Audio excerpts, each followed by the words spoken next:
Então, estabelecida as regras sobre a cadeia de custódia dos vestígios, né, é importante a gente entender que a perícia ela, ela é uma prova que lança luzes sobre outras provas, né, porque afinal os vestígios são elementos que são submetidos à perícia exatamente porque eles precisam ter um esclarecimento técnico e, portanto, como Hélio Tornag bem coloca, a perícia ela é uma prova que lança luz sobre a prova.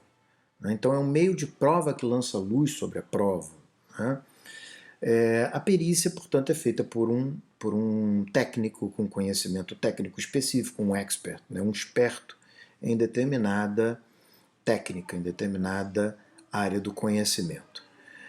Então, a perícia ela tem que ser realizada no processo penal, necessariamente ela tem que ser realizada por um perito oficial, portador do diploma de curso superior.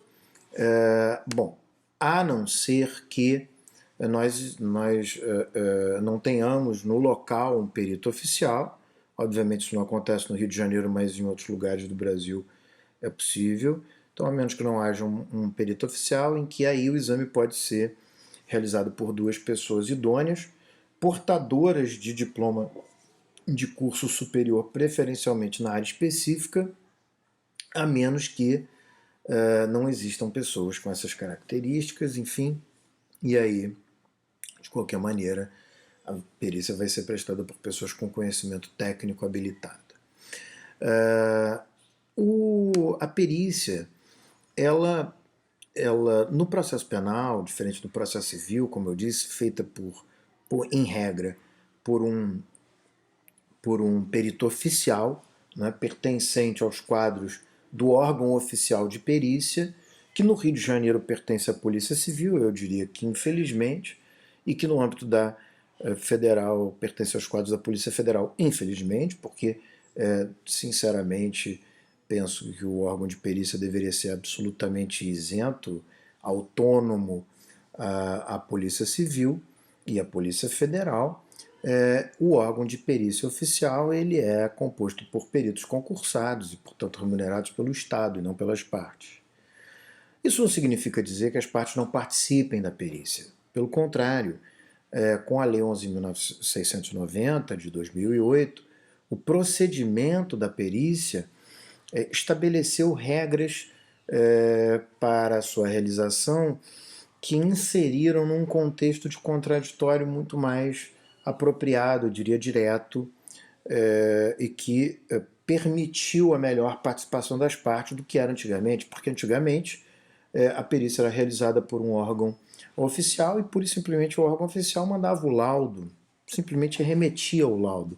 Ora, é absolutamente inadequado, porque o ato pericial ele se compõe do exame do vestígio e da elaboração e apresentação de um laudo sobre aquele vestígio, um laudo que contém as análises técnicas apropriadas sobre o vestígio. O perito oficial ele vai fazer o seu exame sobre o vestígio e vai emitir um laudo, naturalmente, que a lei é o que a lei estabelece, não há, portanto, absolutamente nada de anormal nisso, né? O laudo deve ser apresentado num prazo máximo de 10 dias, de acordo com a lei, pelo perito, porém, antes do perito fazer o exame e antes de apresentar, portanto, o laudo nesse prazo de 10 dias, a lei estabeleceu um rito que incluiu, de certa maneira, ou de uma boa maneira, as partes no contexto do contraditório. Então, a partir de 2008, passou a ser permitido às partes, em primeiro lugar, formularem quesitos, e mais do que formular quesitos, formular inclusive quesitos suplementares, né, posteriormente à apresentação do laudo. As partes podem pedir a oitiva do perito, ao invés de apresentarem quesitos suplementares, quando o perito apresenta o laudo. Antes mesmo do perito fazer o exame pericial, as partes podem apresentar, nomear, melhor dizendo, assistentes técnicos. Assistentes técnicos são pessoas com conhecimento técnico na área de habilitação e que podem auxiliar as partes para entender melhor a perícia, inclusive contrapor argumentos importantes à perícia.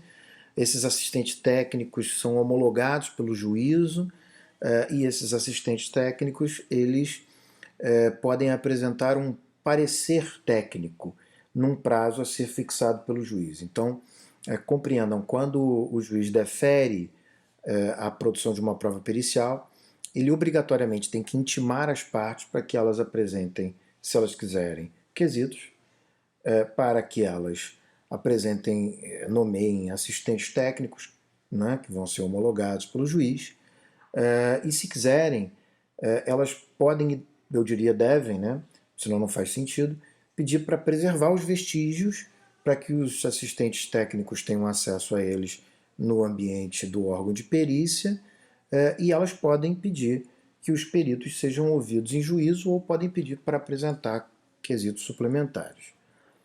Então, basicamente, as partes agora têm uma participação efetiva, né? Que é a nomeação de assistentes técnicos, que podem apresentar pareceres técnicos, a apresentação de quesitos suplementares ou ouvir os peritos em audiência, não é? Então, isso de certa maneira empodera as partes de maneira muito importante. E digo mais, o parecer técnico do assistente técnico pode inclusive ser acolhido pelo juiz em detrimento do laudo pericial, na medida em que o juiz ele não está vinculado necessariamente ao resultado de nenhuma das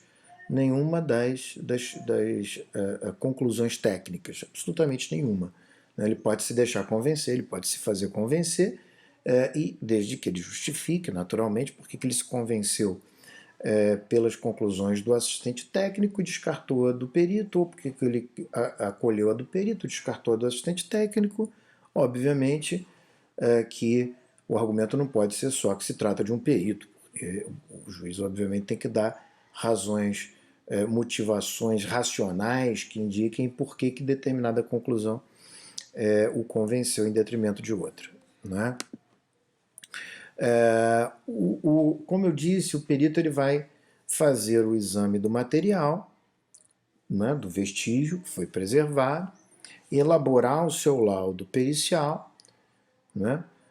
O vestígio está lá preservado, de acordo com a cadeia de custódia, ele está lá preservado, está guardado, acondicionado, e o perito, além de elaborar o laudo, ele vai ter ainda uma terceira possibilidade, né, porque exame e elaboração de laudo é obrigatório, uma terceira que é possível, que é o esclarecimento, prestar esclarecimentos em juízo ou responder aos quesitos suplementares apresentados pelas partes. As partes podem, como falei, escolher ouvir o perito em juízo ou apresentar por escrito quesitos suplementares, e aí o perito vai responder por escrito esses quesitos suplementares.